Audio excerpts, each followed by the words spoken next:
What's going on, everybody? Hope you're all doing well, having a good Monday. Slate's getting kind of messy as we sort of expected. All this work and all it would have taken for me to just have the most ridiculous end of the year was just some idiot not throwing the ball back 100 yards to the wrong team. But hey, we're on to basketball. This is really not a fun slate. This is not a slate you should just play and then go do stuff. If you're not going to be around, at least until 9, probably 10, with the way things are going with these question marks. I don't think you should bother playing tonight. I think it's a very tough slate, and it's going to have some pretty loaded chalk in some slightly volatile positions. Of the guys I feel best about, it's Thomas Bryant and Drew Eubanks. Unfortunately, Eubanks, that eats up another center spot. So you could go ahead and play Watford and hope it goes his way. They don't need to play big against OKC. And Watford at least has forward eligibility. And I say this because I'm trying to figure out why Walker Kessler doesn't have a better projection than he does. I feel like he should be projected significantly higher, but he's not. And you think against a big team like Cleveland, he'd be on the court quite a bit, at least until he fouls out. So I'm a little confused about the Walker Kessler projection. But I also like Embiid a lot, and I also like Sabonis a lot, as we talked about earlier. So those are the other centers that I'm heavily into, but Eubanks and Thomas Bryant clearly head the list. Russell Westbrook I had as a core play before. I'm certainly not going to change it now. I love De'Aaron Fox and Sabonis. Downgrade Jalen Williams a little bit, but I still have a little bit of interest in him. Same with Isaiah Joe. I have a little more interest in Poku and a little more interest in Kenrich than I do in those guys. And that's sort of where I'm at so far on this slate. That's and then I like, other guys in the early games. I really like Donovan Mitchell. I like that he has shooting guard eligibility because there's a lot of good point guards today. Toronto, Philly, if I end up needing to play like one of the Toronto guys, I'm okay with it, but I'm not seeking them out. I do like Embiid, as I mentioned. I like Harden a little bit. I want to see who's playing for Atlanta. I think that it's kind of funny that Atlanta's favored by so much against a team that's been on fire. Orlando's been the best team in the NBA, the hottest team in the NBA, believe it or not. And I think there's actually some backup. If you want to make a long shot bet, like bet on Orlando to, I don't know, make the 8 seed or something weird. They have a lot of talent, and they're putting things together quicker than I thought they would. So they went from being the worst team in the NBA to the hottest team in the NBA real quick.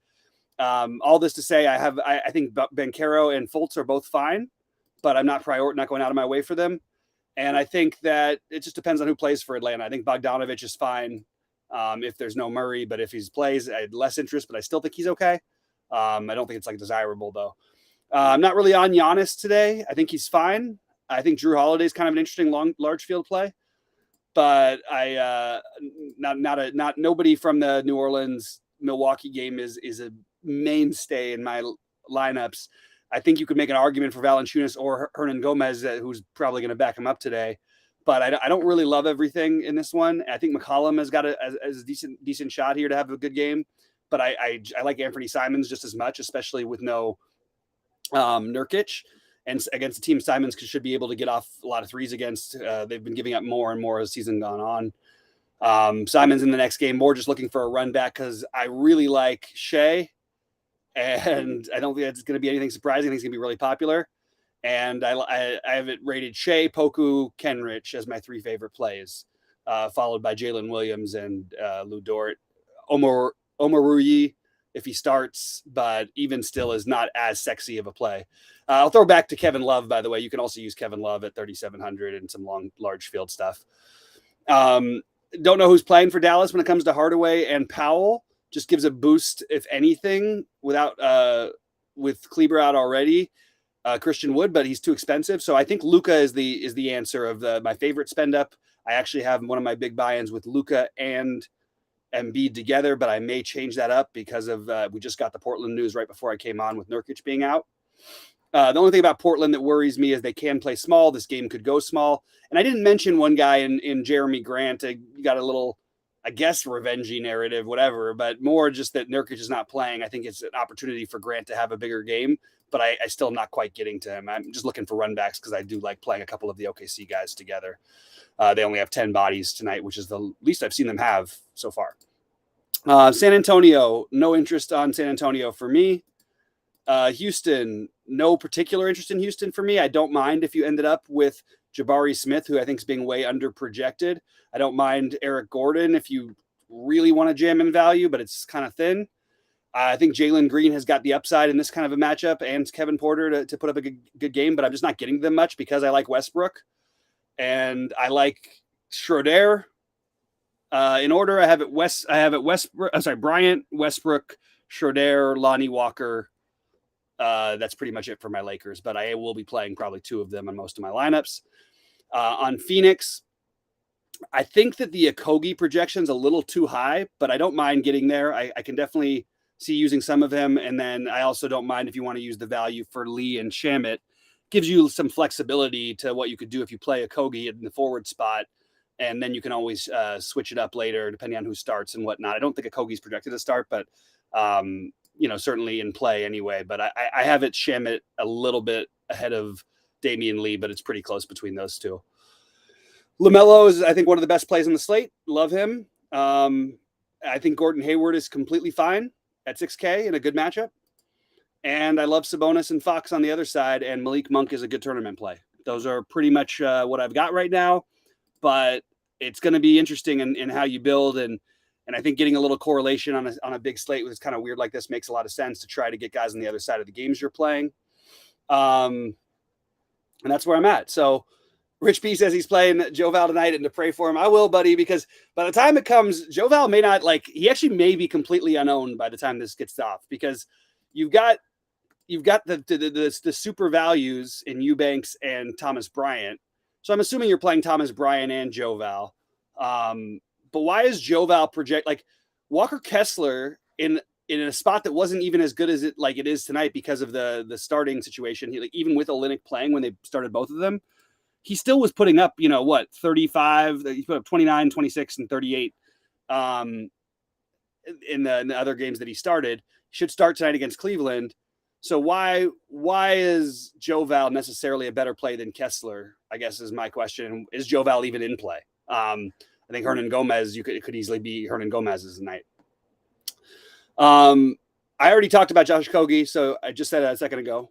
All right, let's see. What else is there? Is Shea playing? Yes, SGA is playing. And he will be the most popular spend up. That I can pretty much go ahead and say for sure. Yeah, so that's pretty much it. Two Lakers. Still like one of the value guys with Shea. I think that the Eubanks play is if you want to switch it to Watford instead, I think that's fine. But I do think one of those guys has a really big night here. They could the danger is they could go small. They don't need to play a 5. Oklahoma City doesn't play anybody who's not a small forward, basically. So would they start Justice Winslow at the 5, which they've done a couple times? They've used it at the 5 a couple times this season so far. So I'm still playing. If Eubanks starts, I'm playing Eubanks. Simple as that. Eubanks and Brian is going to be the chalky build. Yeah, I think that's what you do. That's the probably the most optimal way to build out your center thing. I don't think that I'm curious to see where the ownership ends up on Eubanks, because there are other options at center. But I will go ahead and play Eubanks. I think he's better than some of his other value we have. I mean, you look at the best projected value on the slate, it's Bryant, Schroeder, then Eubanks, then Watford, then Walker. So that sort of just leans into sort of what kind of build I was talking about. I still like the idea of getting one of the OKC guys along with Shea, or just, even just Shea, but the guys I prefer, Kenrich Williams, Poku, and then followed by Jalen Williams. So it's pretty straightforward in that sense in terms of what you want to do. You're really just deciding where to spend, because we still have some value, but I don't know. It depends on how dumpster divey you want to go. Like Schroeder has a bust path, but I think it's pretty solid. Thomas Bryant on the back-to-back has a bust path, but he should put up 30 plus fantasy points here. Lonnie Walker has a bust path because the Lakers have other bodies, but he's a guy who can actively create shots, and he will have some minutes off the court where Westbrook is not on the court. So he's another one. You got a lot of interesting decisions you're going to have to make here today, and whether or not you want to go for this value, because the mid-tier value isn't all that special. Like the 5K-ish guys, I think Okongwu is still in play. I think he's, Okongwu and Joe Val I rate as pretty similar plays. the other plays that I'm playing. I'm not playing Ayton, but I get it. I think Ayton could be a really, really strong play against the Lakers tonight. I think that's just something I'm just not getting to. There's just a lot of centers that project really, really well today, and I like them. So I'm going to use that value. Where did Max Christie come from? What am I missing here? I have Max Christie projected at 8 fantasy points. I think that would be a good example of a really just a terrible prey thing.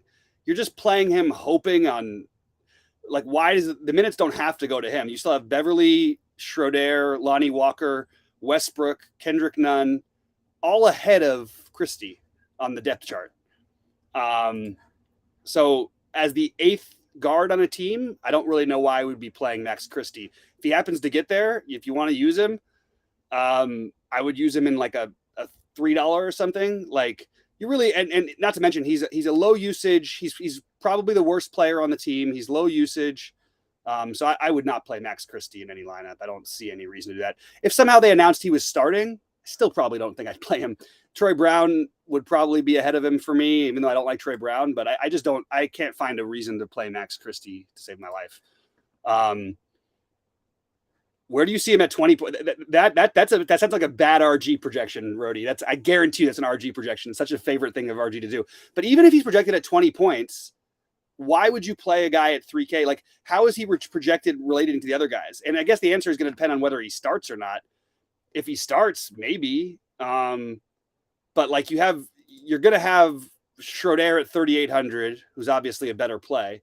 You're going to have Beverly, who's no matter what going to play minutes, if assuming that he's in tonight. If he's out, and it's that's what it might be. Maybe they've got Beverly as out or something.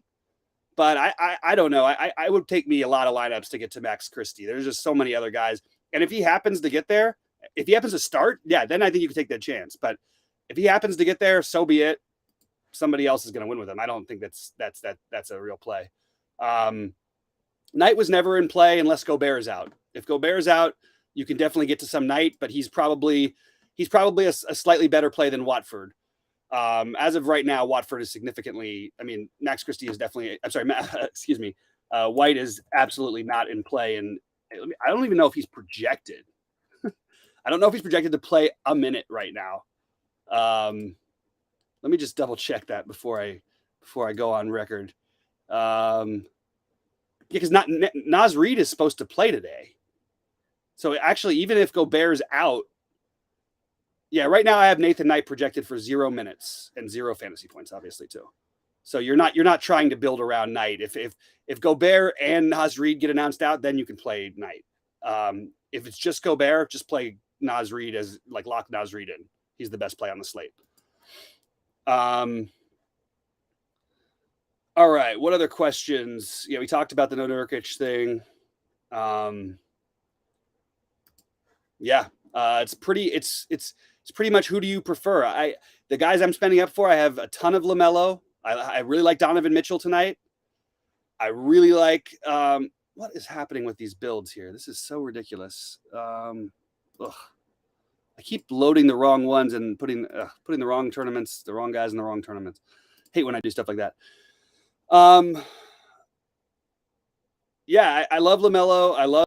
I love Sacramento, both Fox and Sabonis. I love Westbrook. I love Shea, and I love Luka and Embiid. Those are my main spend ups, and pretty much going to be the main guys I play tonight.